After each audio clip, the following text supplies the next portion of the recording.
স্নিগ্ধ বিষ লিখেছেন সানজিদা আক্তার মুন্নি। পর্ব সংখ্যা 2। তৌসির বসে আছে বাগানে রাখা মিটিং মাটিং করার সোফায়। ওর সাথে নাজেম চাচাও বসে আছেন। তৌসিরদের সামনে এক সুন্দরী কম বয়সী রমণী দাঁড়িয়ে আছে, ছোট্ট একটা খোলামেলা পোশাক পরা অবস্থায়। তৌসির মেয়েটির দিকে তাকিয়ে বলে, তা কুমারী তো? সত্যি তো? মেয়েটি মাথা নাড়িয়ে বলে, জি। তৌসির মেয়েটির দিকে তাকিয়ে ঘৃণার চোখে বলে, তা এই পথে কেন? দেখলো তো ভালো ঘরেরই মনে হইতাছে। মেয়েটি এটা শুনে নাক কুচকে বলে, কেন আবার? নিজেকে কাজে লাগিয়ে নিজেই বড় হওয়া। তৌসির এটা শুনে হেসে বলে, ভালোই কথা বলতে পারো দেখি। নাজেম চাচা বলেন, তৌসির যখন কুমারী তাইলে এর আলমের ভাতিজা তন্ময়ের কাছে পাঠাইয়া দে। ও কুমারী মাইয়া বেশ পছন্দ করে, রেটও দিব ভালো, সাথে কমিশনও। তৌসির নাজেম চাচার কথা শুনে মেয়েটির দিকে তাকায়, তারপর শান্ত গলায় বলে, এক রাইতে তন্ময়ের লগে থাকবা, রেট দিব 70,000 হইব? মেয়েটি এটা শুনে খুশিতে নেচে উঠে বলে, হবে। তৌসির এটা শুনে ওকে যাওয়ার জন্য ইশারা দিয়ে বলে, ওকে তাইলে এই থাইকা এখন ভাগো, এখান থেকে এখন ভাগো। কখন কোথায় যাইবা বইলা দিমু কইল? বইলা দিমু কাইল। কিন্তু মেয়েটি যায় না। মেয়েটি তৌসির দিকে এগিয়ে এসে ফিসফিসিয়ে বলে, কিন্তু আমি যে নিজের সবটুকু আগে আপনাকে দিতে চাই নেতা সাহেব। এ বলে মেয়েটি তৌসিরের দিকে নিজের হাত ছোঁয়ার জন্য বাড়ায়। তৌসিরের মেজাজ তুঙ্গে উঠে যায়। তৌসির ছিটকে সরে গিয়ে রুক্ষ গলায় বলে, ধুর মাগি, হুইস না আমারে, আমি বিবাহিত। তৌসিরের এই গালি শুনে মেয়েটি স্তব্ধ হয়ে যায়, কিন্তু তারপরেও নিজেকে গুটিয়ে নিয়ে তৌসিরের পাশে সাহস করে বসে ওর ওপর হেলে পড়তে নেয়।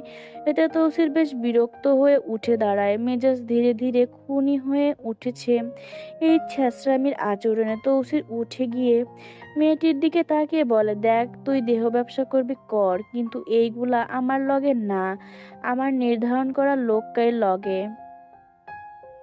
যা ইনতাইকা ভাগ।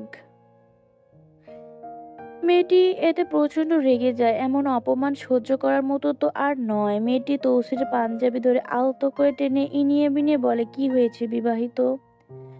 আমার সমস্যা নাই, আপনি আমাতে মিশতে পারেন। এই উক্ত বিষয়গুলো নাঝার ওপর থেকে দেখছে, সব শুনছেও, তবে অবাক হচ্ছে না, কারণ এদের নোংরামি সম্পর্কে নাঝার যথেষ্ট ধারণা আছেই। আসলে এরা বিভিন্ন ভালো কুমারী অল্প বয়সী মেয়েদের এসবের কুবুদ্ধি কুমন্ত্রণা দিয়ে ফাঁসিয়ে দেহ ব্যবসায় নিয়োজিত করে, তারপর নিজেদের দেশি বিদেশি ক্লায়েন্টদের উপহার দিয়ে কাঁচা ডলার হাতিয়ে নেয়। আর এগুলো মূল শেকড় তৌসিরের বিবি জান নূরজাহান খাতুন, এক খবিশ মহিলা। নাজহার চোখে উনি। তৌসির মেয়েটির এমন ছ্যাঁচড়ামি দেখে কিছু সময় মেয়েটির দিকে তাকিয়ে রয়, তারপর এক ঝটকায় কোমরে গোজা পিস্তল বের করে ঠাস করে মেয়েটির কপাল বরাবর একটা বুলেট ঢুকিয়ে দেয়। ঠাস করে উঠে পুরো বাড়ির উঠান। তারপর আবারও নীরব হয়ে যায়। মেয়েটির মাথা থেকে গড়গড়িয়ে রক্ত ঝরতে থাকে। মেয়েটি লুটিয়ে পড়ে। তৌসিরের একই কাণ্ড দেখে নাজেম চাচা বিরক্ত হয়ে বলেন, শাওয়ার রাগ সামলাইতে পারোস না? এখন এই মায়ারে মাইরা ফেললি? এখন ওই ভাই এত বকা কেন? এখন ওই পোলারে কি দিবি? মানে তন্ময়ের কথা বলতেছে। তৌসির পিস্তল সোফায় ছুঁড়ে মারতে মারতে তিক্ত সুরে বলে, লাশই দিয়া দাও, ওর তো দেহ দরকার। জিন্দা আর মরা দিয়া কি করব, তাজা আছে লাশ। এ বলেই লুঙ্গি টাকনু দিয়ে বাড়ি মেরে দুই হাতে তুলে ধরে বাড়ির দিকে এগিয়ে যায়। পাঞ্জাবিতে রক্ত লেগেছে। রক্তের দিকে তাকিয়ে ভেতরে যেতে যেতে বলে, শাওয়ার এক জীবনে মায়েরই, যেই দিকে যায় ওই দিকেই গাদ্দারি। তৌসির এই নারীর ঝামেলায় বেশি থাকে না, এগুলো ওর বিবিজান আর নাজেম চাচা মিনহাজ মামাই সামলান। তবে মাঝে মধ্যে দু একজনকে ধরে ক্লায়েন্টের হাতে তুলে দেয়। নাজা এক দৃষ্টিতে মেয়েটির পড়ে যাওয়া লাশের দিকে তাকিয়ে আছে। কতটা অমানুষেরা! আজ নাজার বাড়ির লোক কেউ আসেনি, আগামীকাল আসবে নাকি? নাজার মন বলে না এলেই ভালো, আর নিজের বাপ চাচার মুখ দেখতে ইচ্ছে হয় না ওর। আজ তাদের স্বার্থপরতার নিরে ওর শ্যামপুরুষকেও হারিয়েছে। চায় না তা চায় না আর ওদের মুখোমুখি হতে। নিজের শ্যামপুরুষকে না পাওয়ার যন্ত্রণায় নাজা যতটা পুড়ছে ততটাই পুড়ুক তারা, ততটাই কষ্টে জর্জরিত হোক তারা। নাজা বেলকুনিতে দাঁড়িয়ে এসব আওড়াচ্ছে। এ সময় তৌসির রুমে আসে। এসে নাজহাকে না দেখে বুঝে নেয় নাজহা বেলকুনিতে আছে, তাই আর এদিক ওদিক না তাকিয়ে নিজের পাঞ্জাবিটা বদলিয়ে বিছানায় রাখে আর বিরক্ত গলায় গালি দিয়ে বলে, এই বালের মাইয়া সারাক্ষণ বেলকনিতে পইরা থাকে। এ বলতে বলতে তৌসির ধীরে ধীরে পা বাড়িয়ে বেলকনিতে এসে দাঁড়ায়। মেজাজ ভালো না, খারাপ খারাপ মেজাজটা। খুনটুন করলেও হাত চুলকায়, আবার না করলেও অশান্তি অশান্তি ভেতরে লাগে। এ মনে হচ্ছে মহান এক যন্ত্রণা। তৌসির বেলকনিতে পা রাখতেই ওর নজর বন্দী হয় মহান্ধ এক বিমূর্ত সুন্দর চিত্ররূপ। নাছার দাঁড়িয়ে আছে, কোমরের নিচ অব্দি কোঁকড়ানো বাদামি বাদামি কেশ তরঙ্গ, চুলগুলো ছিটিয়ে আছে ওর পিঠে, হালকা বাতাসে উড়ছে। নাজা আকাশের দিকে তাকিয়ে আছে। তৌসির পেছন থেকে নাজার চুলের দিকে খানিক মুহূর্ত চৈতন্য বিভোর হয়ে চেয়ে রয়। তারপর কিছু সময় পর বলে ওহ বলে ওঠে, তালুকদারের মাইয়া রাত বিরাইতে এমনে দাঁড়াইও না বেলকনিতে। তালুকদারের মাইয়া রাত বিরাইতে এমনে দাঁড়াইও না বেলকনিতে আইয়া। পরে জিনের বালগুলো তোমার রূপের আগুনে পরে জিনের বালগুলা তোমার রূপের আগুনে জ্বললা তোমার পেছনে যাইব কুত্তার মতো পইরা। নাজা তৌসিরের কথা শুনে খানিকটা ভরকে যায়। তারপর ধীরে ধীরে পেছন ফিরে তাকায়। একবার তাকিয়ে চোখ অন্যদিকে সরিয়ে নেয়। তৌসিরের পরনে চেকের লুঙ্গি আর সাদা স্যান্ডো গেঞ্জির পরায় তৌসিরের বলিষ্ঠ জিম করা নিখুঁত পুরুষালী শরীরটা দেখা যাচ্ছে। এর মধ্যে ফর্সা গায়ের রং অন্য জন্য আরো বেশি নিখুঁত লাগছে। তৌসির নাজাকে অন্যদিকে তাকাতে দেখে বলে, শোনো, এমনি নাক ছিটকায়ও না, আমি তোমার জামাই, বাইরের কেউ না। নাজা তৌসিরের কথায় অন্যদিকে তাকিয়ে বলে, আমি এই বিয়ে মানি না, আমি আপনাকে স্বামী মানি না। নাজার কথা শুনে তৌসির নাজার দিকে একটু এগিয়ে এসে কপট গলায় বলে, জামাই মানস না তাইলে এনে কি করস, যা দৌড় দে নিজের বাড়িতে, আমার তো তোর মতো বউ লাগবো না। নাজা তৌসিরের কথায় তৌসিরের দিকে কটমট চোখে তাকায়। রাগে গা ঝাঝা করে উঠছে। এত বড় অপমান! নাজা নিজের দুই হাত মুষ্টিবদ্ধ করে বলে, চলে যেতে পারলে থাকতাম না এখানে। তৌসির এতে হেসে বলে, জানি তো যাইতে পারবো না, কারণ তোমার বাপ চাচা সবগুলাই তো হালার হালার হালারা। তুমি চইলা গেলেও আবার আমার কাছেই দিয়া যাইব। নাজা তৌসিরের কথা শুনে কিছু সময় চুপ করে রয়। সত্যি তো তৌসির তো ভুল কিছু বলেনি। নাজাকে চুপ করতে দেখে তৌসির দীর্ঘশ্বাস ফেলে বলে, আচ্ছা বাদ দাও, যাও আমার পাঞ্জাবিটা ধুইয়া দাও, কাল সকালে পড়তে হইব। নাজা তৌসিরের কথায় মুখ তুলে ওর দিকে তাকিয়ে বলে, একটা অসহায় মেখে মেরে গায়ে তার রক্ত মেখে সেই রক্ত মাখা পাঞ্জাবি আমায় ধুতে বলতেছেন? আমাকেও পাপের অংশীদার বানাতে চান? তৌসির এটা শুনে অল্প তিরিক করে রেগে বলে, ওই মাগি তোমার জামাইয়ের বিছানায় টানতাছিল আর ওরে তুমি অসহায় কইতাছো? নাজা এই গালি শুনে চোখ মুখ কুঁচকে নেয়। কি গালি? নাজা দাঁত চেপে বলে, মানুষকে বিছানায় পাঠাতে পারেন অথচ নিজে যেতে পারেন না? নাঝার এমন ঘাড়তেরামি কথা তৌসিরের গায়ে মেখে যায় তেলের মতো। মনে মনে কেউ মনে হয় মনে হয় কেউ গরম তেলের ছিটা উপচে পড়ল। তৌসির দাঁতে দাঁত চেপে বলে, নিজের থুতা সামলে নেও, শাওয়ার শাওয়ার মাইয়া, নয়তো থুতা আস্থা রাখবো না।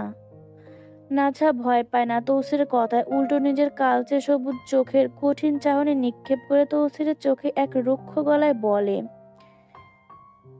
আমার থুতা ঠিকই আছে, নিজেকে সামলান, পাপে তো ঘা হয়ে যাচ্ছে অন্তর আপনার। তৌসির নাঝার সাহস দেখে থমকায়, বেশ সাহস বেড়ে গেছে এই ছোট্ট মেয়ের বয়সী হয়নি এক চিলতে মেয়ের বয়স হয়নি এক চিলতে, আর এত বড় বড় কথা। তৌসির নাঝার চোখে চোখ রেখে হুমকি দিয়ে বলে, আমি পাপী, আর আমার পাপে আমারে ক্ষয় করব, তাতে তোমার কি? আর আপনি তো পাপী না, আপনি একটা জানোয়ার। পাপী বললে পাপীকেও অপমান করা হবে, নিকৃষ্টের চেয়েও নিচু আপনি।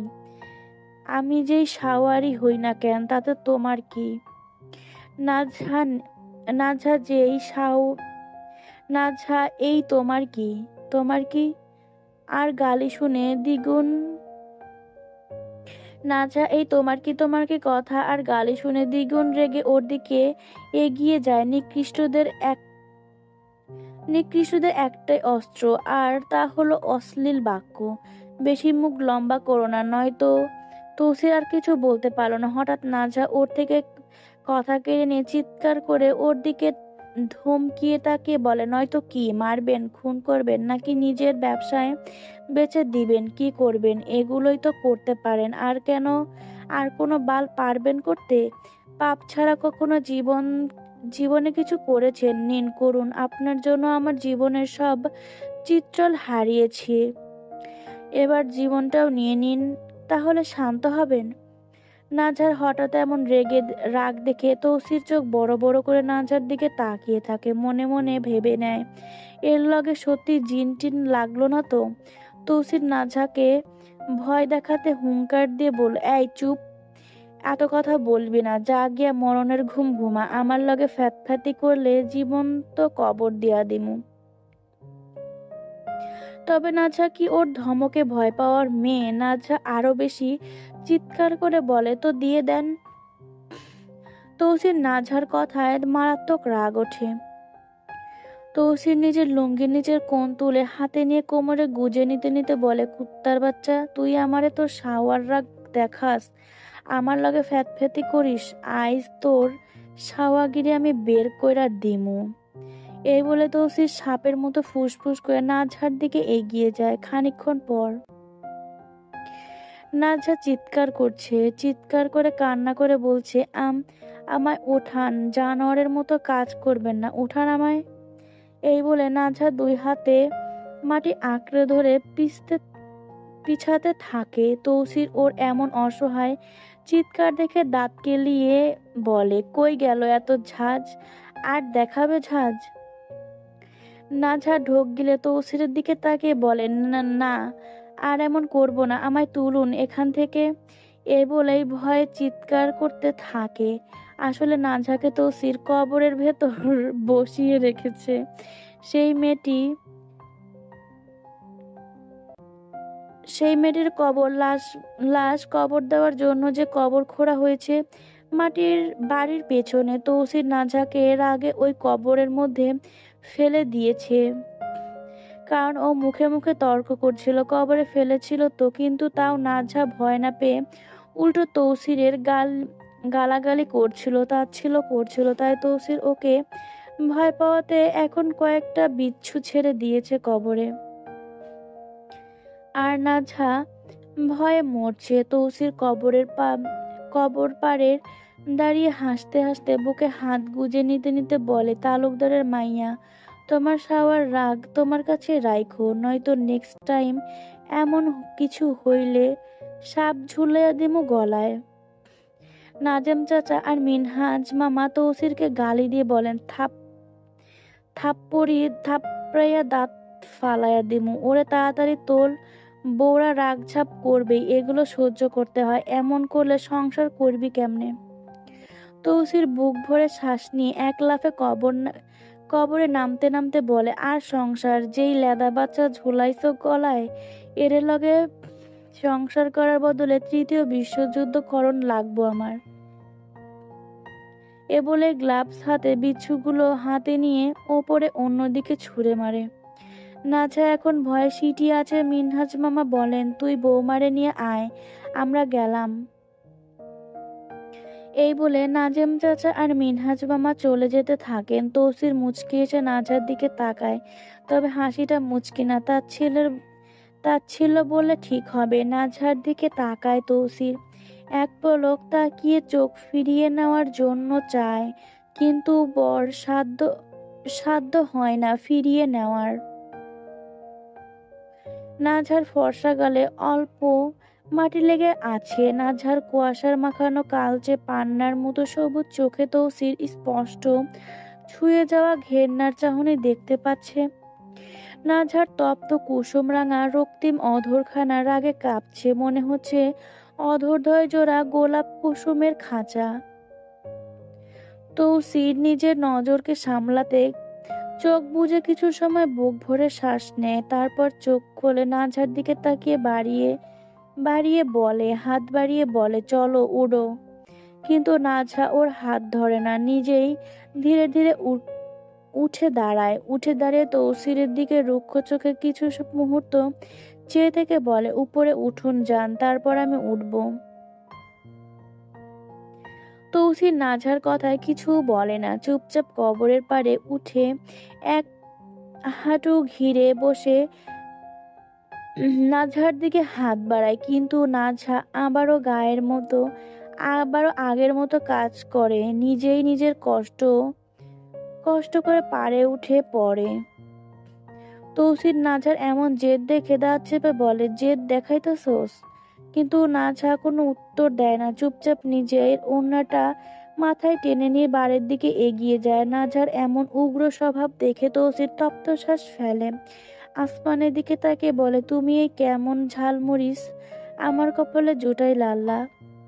ঘড়ির কাঁটা 3টায় এসে থেমেছে, চারপাশে একদমই নিস্তব্ধ। কেবল মাঝে মধ্যে শোনা যাচ্ছে পেছনে ঝোপঝাড়ে ঝিঝি পোকার মৃদু মৃদু স্বর। এমন সময় নাজহা দাঁড়িয়ে আছে বাড়ির পেছনে, সেই কবরের কাছে। এত রাতে সেখানে আসার একটাই কারণ, আর তা কি? তা হলো প্রতিশোধ।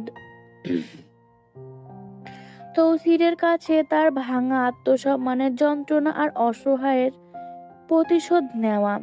ওর হাতে পড়ে আছে তৌসিরের ফেলে রাখা ওই গ্লাভস, যা পরে তৌসির কবরের বিচ্ছু ছেড়েছিল।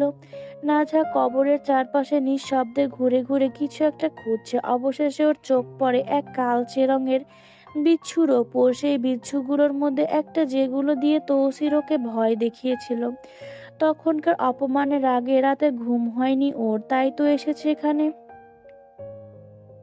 রাগে শরীর চামড়া পড়ে যাচ্ছে। অন্য সময় হলে হয়তো চিৎকার করে পালাতো ও, কিন্তু এখন ভয় পায় না, উল্টো নিঃশব্দে গ্লাভস পরা হাতে বিচ্ছুটিকে তুলে নেয়। নিজের হাতে নিজের ন্যায়ের অস্ত্র তুলে নিচ্ছে আর কি।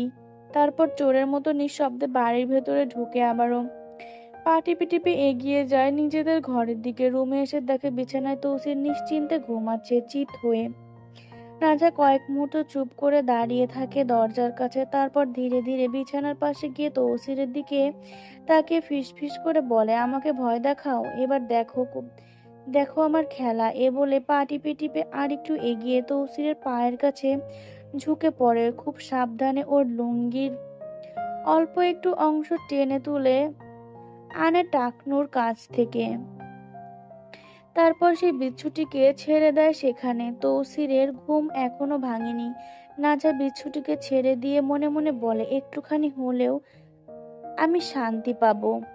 কেউ একজন এই গভীর রাত্রে নিঃশব্দে বসে আছে তালুকদার বাড়ির সামনে পুকুর ঘাটে। পরনে তার কালো রঙের শার্ট, সঙ্গে রংছটা একটি প্যান্ট, চুলগুলো এলোমেলো, সিগারেটের ধোঁয়া, ঠোঁটের কোণে কালচে আভা, চোখ জোড়া লাল, শার্টের বোতামগুলো খোলা, পুরোটা ছন্ন ছাড়া এক অবয়ব। চারপাশে কেবল এখন পেঁচা আর কুকুরের ডাক। প্রকৃতিতে হয়তো প্রকৃতিও হয়তো থমকে গেছে তার বিষণ্ণতায়। সে এক দৃষ্টিতে পানির দিকে তাকিয়ে আছে। মনে মনে মনে হচ্ছে সমস্ত পৃথিবীটা শূন্য হয়ে গেছে, ভেতরটা একেবারে ফাঁকা লাগছে, নিজের সবটুকু শূন্য শূন্য লাগছে। মনে যাচ্ছে ইকরাব যেভাবে নাজহাকে না পেয়ে চিৎকার করে কেঁদেছিল ওভাবেই কাঁদতে, কিন্তু তা যে অসম্ভব। ওর অনুভূতিগুলো যে লুকায়িত, ও চাইলেও পারবে না। ও যে শুধুই নাজহার বিরহে ছাই হয়ে যাবে, তাও ভেতরে ভেতরে বুকটা ভারী হয়ে আসছে। মনে হচ্ছে দম নাকের কাছে এসে আটকে গেছে, আর আসবে না। হয়তো চলেই এসেছে। সে পানের দিকে তাকিয়ে হাতে থাকা সিগারেটটা ঠোঁটে টেনে ধরে, রুদ্ররাগিনী এত তাড়াতাড়ি শেষ হবে এমন তো ছিল না আমাদের গল্প। তবে তুমি কেন আজ তলিয়ে গেলে অন্য কারো নীড়ে, বলো। দীর্ঘশ্বাস ফেলে নিজের চোখ দুটো মুছে নিতে নিতে বিধ্বস্ত গলায় বলো, ও মন, সে তো অন্য কারো, তবে তুমি তার জন্য কেন এতটা পোড়ো? এবার মাথা নিচু করে ফুপিয়ে কেঁদে ওঠে। বুক ধড়ফড় করছে, খুব কষ্ট হচ্ছে। ও যন্ত্রণায় নিজের বুকে হাত চেপে ধরে চোখের পানিগুলো টুপটাপ করে সিঁড়িতে পড়তে থাকে। নিজেকে বলে, আমি মানতে পারছি না তুমি আমার হয়েও কেন আমার হলে না, নাকি তুমি আমার হবারই ছিলে না। ফুপিয়ে শ্বাস নিয়ে আবারও বুক ভরে শ্বাস নিয়ে আফসোস করে বলে, তোমায় আমি বলতে পারিনি আমার না পাওয়া স্নিগ্ধ পদ্ম, কতখানি ভালোবাসি তোমায় আমি। এ বলেই মাথা তুলে চারদিকে তাকায়, তারপর চোখের পানি মুছে পাশে রাখা নিজের সিগারেটের হাতে তুলে নেয়। আঙুলগুলো গিটারের, এই জায়গায় ভুল হয়েছে। তারপর চোখের পানি মুছে পাশে রাখা নিজের গিটারটা হাতে তুলে নেয়। আঙুলগুলো গিটারের তারে ছড়িয়ে দেয় টুংটাং আওয়াজের তালে কান্না ভাঙা গলায় আকাশের দিকে তাকিয়ে অভিযোগ গলায় গেয়ে ওঠে, বিধাতা আমাকে বলো কোথায় গেলে তাকে পাবো, যন্ত্রণাগুলো আমাকে ভেতরে পোড়ায়। নাঝা পড়েছে মুশকিলে, হাত পা তীর করে কাঁপছে। কাঁপবেই বা না কেন? ইকরাব যে দাঁড়িয়ে আছে ওর সামনে। আজ ওদের তালুকদার বাড়ি থেকে শিকদার বাড়িতে টিফিন নিয়ে এসেছেন ওর চাচা নাদের আর নাহিদ, সাথে ওর দুই ভাতিজা সাফওয়ান ও জিবরান। এরা নাঝার বয়সেরই। দুই ভাগনাও এসেছে, এরা ওরই বয়সের। ওই 2-1 মাস ব্যবধান। ফাইজ আর রায়াদ, এদের সাথে ইকরাবও এসেছে। শিকদার বাড়ির বড় লিভিং রুমে সোফায় বসে আছেন সবাই, সাথে নাঝার দাদা শ্বশুর তুইয়াদ শিকদারও আছেন। নাঝার শ্বশুর তৌসিকুর শিকদার আর তৌসির নাজেম চাচা মিনহাজ মামা আছেন। তৌসিরের বিবিজান তুইয়াদ শিকদারের বেগম নূরজাহান হাতুনও আছেন। নাঝাকে চা দিয়ে পাঠানো হয়েছে নিজের বাড়ির লোকের সাথে কথা বলতে। নাঝা ইকরাবকে দেখেই স্তব্ধ হয়ে গেছে। আর কি চা দেবে, আর স্তব্ধ হয়ে, কারণ ও জানে ইকরাব ওকে প্রচন্ড রকম ভালোবাসে। ইকরাব যে ঠিক আছে এটাই অনেক। নাঝা খুঁজে পাচ্ছে না ইকরাব কবে এলো। যদিও নাঝা ইকরাবের অতটা পছন্দ নয়, কিন্তু ও জানে ভালো করে ইকরাব ওর জন্য দিওয়ানা।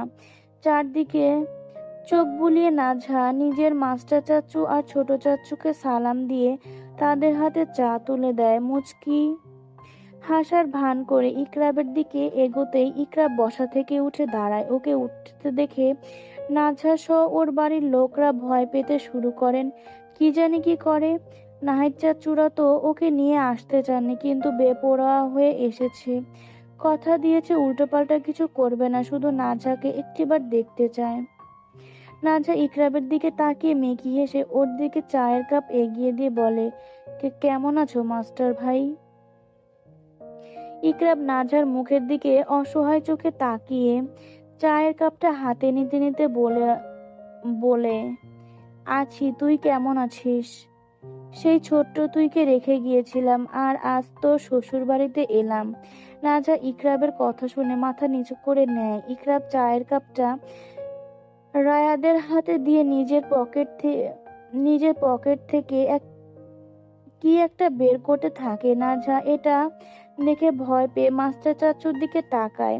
ভিমড়ি খেয়ে উনি মাথা নাড়িয়ে বোঝান কিচ্ছু জানেন না। ইকরাব নিজের পকেট থেকে একটা রিং এর বক্স বের করে নাঝার হাতের চায়ের ট্রেতে রেখে বলে, তোর বিয়েতে থাকতে পারেনি, এটা আমার পক্ষ থেকে তোর বিয়ের সালামি। নাজা এটা শুনে হতবাক হয়ে ইকরাবের দিকে তাকায়। এই লোক কি চাচ্ছে, পাগল হয়ে গেল নাকি? নাঝার মাথা নাড়িয়ে বলে, শুক্রিয়া ভাইয়া। এটা শুনে ইকরাব হাত বাড়িয়ে নাঝার মাথায় আলতো হাত বুলিয়ে দিয়ে বলে, তুই ভালো থাকিস ফুল। নাঝা ভয় পেয়ে মুখ তুলে নিজের কালচে সবুজ নয়ন বিষণ্ণ চোখে তাকায় ইকরাবের চোখের ন্যায়। ইকরাব ওর চাহনি দেখে ওর চোখের ন্যায় নিস্তেজ চোখে তাকিয়ে থাকে। তাদের এই তাকানো দেখে তৌসির নিজের পাশে নাজেম চাচাকে কুনুই দিয়ে গুতা মারে। এতে নাজেম চাচা চারদিকে এক নজর তাকিয়ে ওর দিকে ঝুঁকেন। তৌসির ফিসফিসিয়ে বলে ওঠে, ও চাচা, এই গাদ্দার আমার বউয়ের দিকে এমন আশিক নজরে কেন তাকায়? নাজেম চাচা ওর এমন ইজ্জতহীন কথা শুনে ফিসফিসিয়ে থমকে বলে, বেজ্জতি বাণী বন্ধ কর শাওয়ার নাতি, এরা ভাই বোন। তৌসির এটা শুনে বুক ভরে শ্বাস টেনে বলে, আমি শাওয়ার নাতি হলে তোমার বাপ শাওয়া হালা, গাদ্দারের জরম্মা। নাজেম চাচা আর কিছু বলতে যাবেন তার আগেই নাঝার চা এগিয়ে দেয়। তৌসির মনে করে ওকে দিচ্ছে, কিন্তু নাঝা তৌসিরের হাতে না দিয়ে আগে নাজেম চাচার হাতে দেয়, তারপর তৌসির হাতে এগিয়ে দেয়। নাঝার এই ছিচকামি দেখে তৌসিরও চায়ের কাপ হাতে নিতে নিতে একটু নাড়া দেয়। এতে তৌসির হাতেই চা অল্প করে পড়ে যায়। চা পড়তেই তৌসির শব্দ করে বলে ওঠে, ইস, গরম চা পইড়া গেল। নাঝা দাঁত চেপে তৌসিরের সামনে বসে ট্রেটা টি টেবিলে রেখে হাত ধোয়ার জন্য বাটিতে যে পানি রাখা আছে সেই পানিতে নিজের ওড়না এক কণা ভিজিয়ে তৌসিরের বাঁ হাতে ভিজে ওড়নাটা চেপে ধরে। তৌসির এটা দেখে ঠোঁটের কোণে এক শয়তানি হাসি টেনে নাজার দিকে তাকায়। তারপর ডান হাত বাড়িয়ে অতি যত্নে নাজার মাথায় ওড়নাটা টেনে দিতে থাকে। তৌসিরের ছোঁয়ায় শরীর জ্বলে যাচ্ছে নাঝার, কিন্তু কিছু করতে পারছে না। তৌসির নাঝার মাথায় ওড়না ঠিক করে দিয়ে ওর মাথায় হাত আলতো করে বুলিয়ে দিতে দিতে ইকরাবের দিকে কপলক হিংসুক চোখে তাকায়, যে কিনা ওদের পানে আহত নয়নে তাকিয়ে আছে। তৌসির ইকরাবকে চোখের চাহনি দিয়ে বুঝিয়ে দেয়, তুমি যতই আশিক হও না কেন, হালার পুত, বউ কিন্তু আমার। ইকরাব নিজের চোখ সরিয়ে নেয়, অন্তর জ্বলে যাচ্ছে। নাজার হাতে তৌসিরের নামে চুরি দেখে ভেতর খা খা করছে। ইকরাব হাঁসফাঁস করে চারদিকে তাকায়, তারপর উঠে দাঁড়িয়ে ইতস্ত গলায় বলে, আমি তাহলে আসি, অ্যাকচুয়ালি অনেক কাজ আছে। এই বাড়িতে এলাম তো আর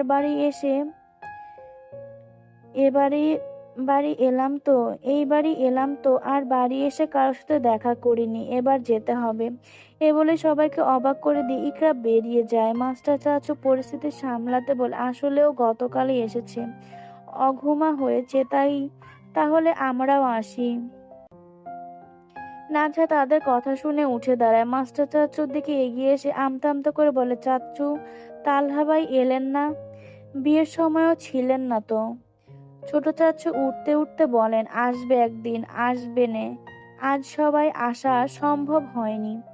নাঝা মাথা নামায়। মাস্টার চাচু আর ছোট চাচু দুজন দুদিক দিয়ে ওকে জড়িয়ে দিয়ে ওর মাথায় ঠোঁট ছুঁয়ে বললেন, ভালো থাকিস, আর কোনো কিছুর প্রয়োজন হলে আমায় বলিস ফোন করে।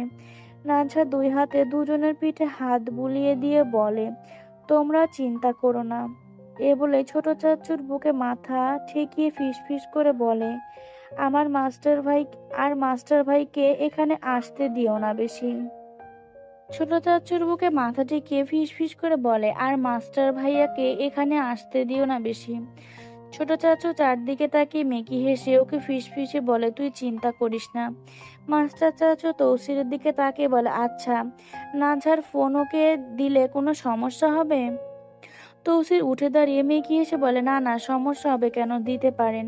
মাস্টার চাচু অনুমতি পেয়ে নাঝার হাতে নিজের পকেট থেকে নাঝার ফোনটি তুলে দিয়ে বলেন, তোর ফোন। নাঝা ফোনটা হাতে নিয়ে মাথা নাড়িয়ে বলে, হুম। নাঝার ফোনটা ওর সাহেব চাচু দিয়েছেন অস্ট্রেলিয়া থেকে। ফোন দেখেই ওনার কথা মনে পড়ে গেল। নাঝারা সবাই বিদায় নিয়ে চলে যায়। নাঝাও সবার দিকে এক নজর তাকিয়ে মাথা নিচু করে রুমের দিকে পা বাড়ায়। নাঝা যেতেই মিনহাজ মামা তৌসিরকে বলেন, তোর কপাল ভালো, নইলে তোর মতো অভদ্রের কপালে এমন ভদ্রমায়া সত্যি ভাগ্যের খেলা। তৌসির মিনহাজ মামার কথায় ওনার দিকে তাকিয়ে তাচ্ছিলের হাসি দিয়ে বলে, ভদ্রতা তোমাদের দেখায় কিন্তু ঝাল ঝাড়ে আমার ওপরে। এ বলেই নিজের লুঙ্গি নিজের এক কোণা হাতে তুলে রুমের দিকে পা বাড়ায়। পার্টি অফিসে যেতে হবে, বিয়ের তালে কাজকর্ম সব চাঙ্গে। ইকরাবরা গাড়িতে উঠেছে। শিকদার বাড়ির বড় উঠানে এক সাইডে গাড়ি দাঁড় করানো। ইকরাব গাড়ির দরজা খুলে উঠতে নেয়, কিন্তু কি একটা মনে করে উপরের দিকে তাকায়। তাকাতেই চোখ পড়ে বেলকনিতে দাঁড়িয়ে থাকা সাদা থ্রি-পিস পরিহিত ওর নিজের ফুলকে, যে কিনা আজ অন্য কারো আঙিনায় গচ্ছিত। ইকরাবের বুকের ভেতরখানা মুচড়ে ওঠে, চোখ বেয়ে টুপ টুপ করে পানি গড়িয়ে পড়ে। এমনটা তো হওয়ার কথা ছিল না, তবে এমন কেন হলো? ইকরাব কিছু সময় তাকিয়ে তিক্ত হাসি দিয়ে গাড়ির ভেতরে উঠে বসে, আর গাড়ি স্টার্ট হয়। ইকরাব গাড়ির ভেতর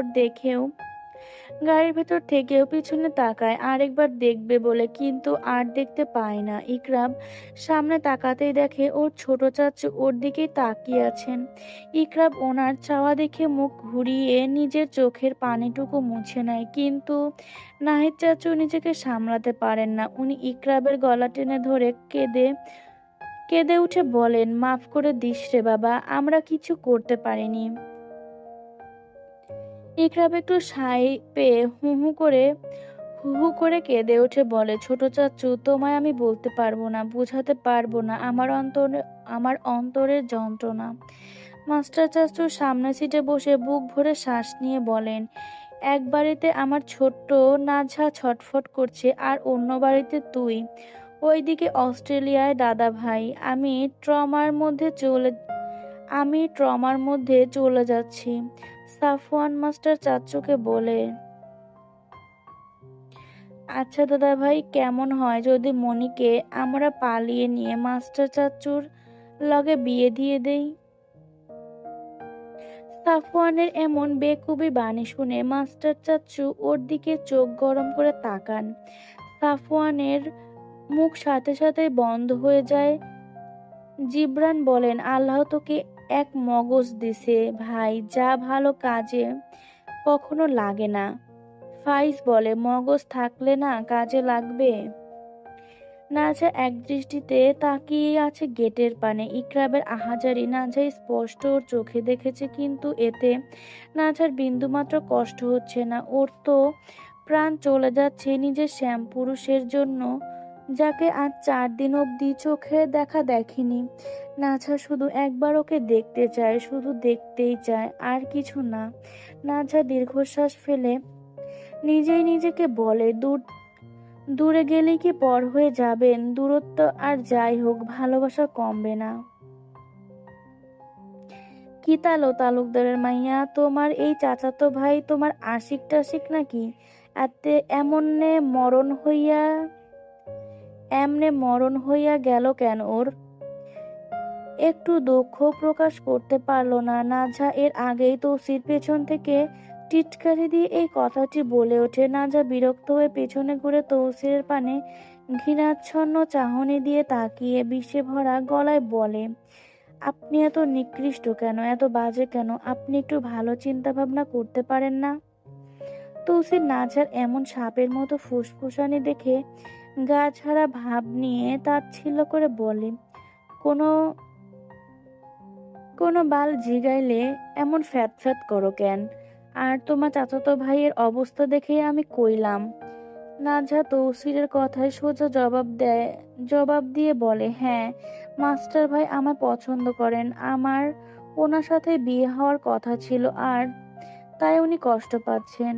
তৌসির নাজহার কথায় কিছু বলে না, চুপচাপ কিছু সময় নাজহার দিকে তাকিয়ে চোখ নিচু করে বা হাতের আঙুল দিয়ে কপাল ঘষতে ঘষতে কি একটা ভাবে, তারপর আবার নাজহার দিকে মুখ তুলে তাকিয়ে বলে, তুমিও পছন্দ করো? রাজা তৌসির কথায় চারপাশে চোখ বুলিয়ে নিজের দুই হাত বুকে ভাঁজ করে নিয়ে গুছতে গুছতে বলে, না। নাজার কথা শুনে তৌসির খানিকটা থমকায়, তারপর আর চোখে ওর দিকে তাকিয়ে বলে, তুমি অন্য কাউকে পছন্দ করো নাকি? তৌসিরের প্রশ্নে নাজা কিছুটা ভরকে যায়, কিন্তু মিথ্যা নাটক করার মেয়ে নাজা নয়, তাই সত্যিটা বলে দেয়, হ্যাঁ করি। ওর উত্তর শুনে তৌসির ঠান্ডা গলায় জিজ্ঞেস করে, তার কাছে যাইতে চাও? নাজহা তৌসির কথায় কিছুটা অপ্রস্তুত হয়ে পড়ে। এই তৌসির রেগে গেল না কেন? সত্যিটা জানার পর তো দু একটা গালি দেওয়া উচিত, কিন্তু কই, কিছু তো বলছে না, উল্টো জিজ্ঞাসা করছে এক অদ্ভুত কথা। নাজহা শান্ত চোখে তৌসিরের দিকে তাকিয়ে বলে, আপনি আমাকে তালাক দেবেন? না।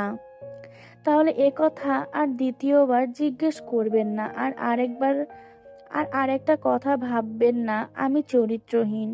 তাকে আমি পছন্দ করতাম, কিন্তু আমার আর তার কখনো কোনো সম্পর্ক ছিল না। তৌসির এটা শুনে একটু স্বস্তির নিঃশ্বাস ফেলে বলে, তাহলে ঠিক আছে, তোমার এই আবেগী প্রেম টেম জানালা দিয়ে উড়াল দিব। বছরে বছরে আমার পক্ষ হইতে বাচ্চা একটা গিফট পাইলে। নাজহা তৌসিরের কথায় রুক্ষ চোখে ওর দিকে তাকায়। তৌসিরের কথা কর্ণপাত হতে গা জ্বলে যাচ্ছে খা খা করে। নাজহা তৌসিরের দিকে ঠান্ডা ঘেন্না মেশানো চোখে তাকিয়ে ঘৃণাচ্ছন্ন গলায় বলে, আপনি এত খারাপ কেন, এত নিকৃষ্ট কেন? একটু ভালো হতে পারেন না? তৌসির নাজহার কথা শুনে ওর দিকে এক দু কদম এগিয়ে এসে তাচ্ছিল্য করে বলে, আমার 14 গোষ্ঠীর সবগুলোই সন্ত্রাস, তাইলে আমি কেমনে ভালো হমু? দুঃখিত, আমার পক্ষে ভালো হওয়া অসম্ভব। ভালো হবেন কেন? শয়তান তো শয়তানই থাকবে। আপনারা তো মনে হয় ইবলিশের মানুষরূপী বংশধর। এই চুপ, এত কথা না। আমরা শয়তান হইলে তোমার বাপ চাচারা শয়তানের পার্টনার। খালি পার্থক্য হলো আমরা যা করি প্রকাশ্যে, আর তোমার গাদ্দার বাপ চাচারা তলে তলে। নাজা এটা শুনে তৌসিরের দিকে এক কদম রুক্ষ দৃষ্টিতে তাকিয়ে এগিয়ে গিয়ে কাটা ফোটানো গলায় বলে, প্রকাশ্য করেন? এত প্রকাশ্য করেন? আরে এই যে নারী দেহ ব্যবসা, এগুলো তো নাটক মাত্র। তলে তলে হাসপাতালের ভেতরে দাঁতের লেব দাঁতের লেবের আড়ালে যে নেশাদ্রব্য চালান দেন, সেটা কি? নাজহা তৌসির নাজহার মুখে এটা শুনে ভয় পাওয়ার ভান করে তাচ্ছিল্য করে বলে, ও আল্লাহ, তুমি আমার পেছনে কুত্তা টুত্তা লাগাইয়া দিছো নাকি? এত কিছু জানো? হ্যাঁ জানি, আপনারা প্রকাশ্যে যে শয়তানি করেন তার থেকেও ডাবল শয়তানি চলে আড়ালে। তৌসি এটা শুনে চারদিকে তাকিয়ে নাজহার দিকে একটু ঝুঁকে বলে, হুশ, আসতে বলো। আর সবকিছু প্রকাশ্য করতে হয় না, বুঝলা তালুকদারের মাইয়া? নাজহা তৌসির কথা শুনে রাগী চোখে ওর দিকে তাকিয়ে বলে, আপনার মতো মানুষ আমার মারহাম মাহারাম ভাতেই ঘেন্না লাগছে আমার। আপনার মতো মানুষ আমার মাহারাম ভাতেই ঘেন্না লাগছে আমার। এটা আমি বুঝি নাই, এর মানে কি তাও জানি না। তৌসির নাজহার কথা শুনে সোজা হয়ে দাঁড়ায়, তারপর কিছু একটা ভেবে কিছু মুহূর্ত চুপ থাকে, তারপর শয়তানি হাসি দিয়ে বলে, মাহারাম কইয়া ভালো কথা মনে করাইলা আমাদের বিয়ে হয়েছে, কিন্তু আমি তোমার ওপর স্বামীর অধিকার ফলাই নাই। এখন সেটা কি দিবা নাকি অস্বীকার করবা? নাজহা সরাসরি কেঁপে ওঠে তৌসিরের এই বিষে ভরা কথা শুনে, কিন্তু তাও ঘাবড়ায় না। গিয়ে ঠান্ডা গলায় বলে, ঘাবড়ে না গিয়ে ঠান্ডা গলায় বলে, দিব না কেন? আপনার বাড়িতে, আপনার ঘরে আপনার বউ হয়ে থাকছি তো, এটা অস্বীকার করব কেন? আপনার যা ইচ্ছে করুন, কিন্তু আমি মন থেকে কখনোই আপনাকে মানব না। তৌসির নাঝার কথায় হেসে দিয়ে বলে, মানব না বইলা দেখবাক, একদিন কয়েক বাচ্চার মা হইয়া গেছো। নাজা তৌসিরের কথায় ওর দিকে চোখ পাকিয়ে তাকায়। তৌসির ওর তাকানো দেখে নাক মুখ ছিটকে বলে, হইছে, বাদ দাও, তুমি নিজেই আগে বড় হও, আর বাচ্চা মারাইবার দরকার নাই। আর আমার মতো আর আমার তোমার মতো বউর থাইকা ওইসব কিছু লাগবেও না। রাজা এটা শুনে তাচ্ছিল্য সুরে বলল, লাগবে কেন? যারা কন্ট্রাক্টে নারী দেহ বিকায় তাদের কিছুর অভাব হয়? আপনার তো সব শখ মনে হয় অন্যদিকে পূরণ হয়ে যায়, তাই না? তৌসির নাঝার কথায় ওর দিকে রাগী চোখে তাকায়। এতক্ষণ একটু রাগ হয়নি ওর নাঝার এইসব কথায়, কিন্তু এখন রাগ হচ্ছে। তৌসির দাঁত চেপে বলে, ঠাস করে যেমনে থাপ্পড় মারমু অমনে দাঁত সবগুলো ছেলছেলাইয়া ছ্যালছ্যালাইয়া খুইলা পড়ব। শাওয়ার মাইয়া, নিজের এই এক হাত লম্বা থুতা সামলা। নাজা তৌসিরের ধমক শুনে ভয় পায় না, উল্টো জিদ ধরে বলে, আমি তো ভুল কিছু বলিনি, আমি যা বলেছি একদম খাঁটি বলেছি। কয় নারীর লগে নিজের শখ পূরণ করছেন, কয়জন হিসাব আছে? আপনার মতো অপবিত্র মানুষ আমার শরীর ছবি, এটাই আমার হাজারবার বিষে ডুবে মরার জন্য যথেষ্ট। তৌসির দাঁত চেপে নাঝার দিকে তাকিয়ে বলে, তুই দেখছস আমি কারোর লগে কিছু করছি? তুই দেখছস কারোর লগে শুইতে আমারে? তুই এত বড় কথা আমার ব্যাপারে না জেনে কিভাবে বললি? তোর থুতা ফাড়াইয়া তোর থুতা ফাড়াইয়া নিতে কিন্তু 2 মিনিটও লাগবো না আমার। যে অন্যের বিছানা নারীদের টাকার জন্য বিলিয়ে দেয়, সে নিজের বিলাসিতা করবে না? আমি দুধের বাচ্চা না। এবার বলবেন না আপনি এসব করেননি, কারণ আমি মরে গেলেও এটা বিশ্বাস করব না। তৌসির নাঝার এমন বেপরোয়া ব্যবহার দেখে ঠান্ডা গলায় বলে, নাঝা, তুমি এখনো অনেক ছোট, তোমার বুঝ কম। তুমি যা ভাববে এখন তাই বিশ্বাস করবে, আমি সত্যিটা বললেও অবিশ্বাস করবে। এরপর কিছু মুহূর্ত থেমে গিয়ে বলে, যদিও আমি নিকৃষ্ট, তারপরেও আমি আমার তুমি আমার স্ত্রী, অর্থাৎ তোমার সম্মান করি, মন থাইকা একটু পছন্দ করি। তাই দয়া কইরা তোমার মুখটা সামলে নাও, কারণ আমার রাগ তীব্র বিষাক্ত, যে বিষের প্রভাব তুমি সহ্য করতে পারবা না। নাজা আর কিছু বলে না। এমন ঠান্ডা গলায় কথা শুনেও যদি ও এখন কাউ কাউ করে, তো এটা নিতান্তই বোকামি। নাজা চুপচাপ বেলকনি থেকে চলে যেতে থাকে। কিন্তু কথায় আছে না, সময় দেখলে ব্যাঙ ও ঠ্যাং মেলে। তো নাঝার অবস্থা আজ এমন, যেতে গিয়ে ঠাস করে টি টেবিলের সাথে উষ্টা খেয়ে হাঁটুতে ব্যথা পেয়ে ধপাস করে পড়ে যায়। তৌসির নাঝার পড়ে যেতে দেখে পেছনে ঘুরে নাঝার দিকে ঠান্ডা চোখে তাকিয়ে বলে, ঝাল ঝাড়ো আরো বেশি করে। নাঝা নিজের ব্যথাচ্যুত হাঁটু চেপে ধরে তৌসিরের দিকে মুখ তুলে তাকিয়ে বলে, তাতে আপনার কি? তৌসির নাঝার কথা শুনে চারদিকে ভুরু কুচকে তাকিয়ে ফিসফিস করে বলে, এক বালের ঝালমরিচ জুটছে ঠাডা পড়া কপালে। তৌসির নাঝার সামনে বসে ওর হাঁটু থেকে হাত সরিয়ে নেওয়ার চেষ্টা করে বলে, দেখি হাত ছড়াও তো, আমি দেখি কি তা হইছে।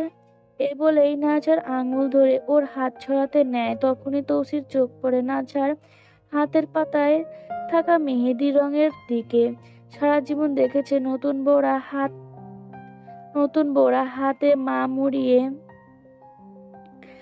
পা মুড়িয়ে মেহেদি দেয়, কিন্তু নাঝার হাতের তালুতেই একটু মেহেদি ছোঁয়ানো, তাও চলে যাচ্ছে। দেখেই বোঝা যাচ্ছে মেহেদি দিয়েই ধুইয়ে নেওয়া হয়েছে।